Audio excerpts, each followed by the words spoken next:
जब जब चुनाव होते हैं तब तब नेता अपने घरों से बाहर निकलकर जनता के बीच पहुंचते हैं। सत्ता पक्ष जहां अपनी कुर्सी को बचाने की कोशिश करता है तो वहीं विपक्ष के हाथ में सुनहरा मौका होता है।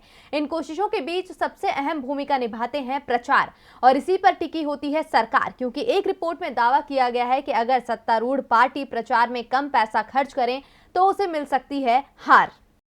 चुनावी सुगबुगाहट तेज होते ही राज्यों में नेताओं का शोर गूंजने लगा है।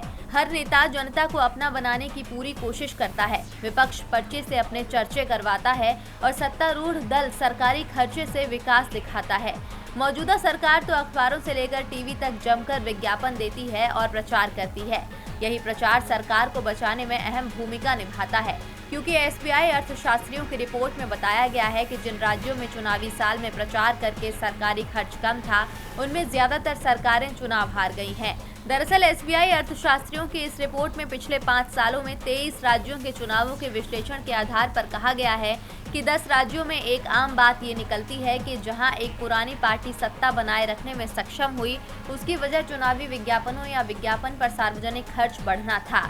रिपोर्ट में कहा गया है कि केरल और पश्चिम बंगाल ने चुनावी साल में सूचना और प्रचार पर 47% और 8% ज्यादा खर्च किया गया था।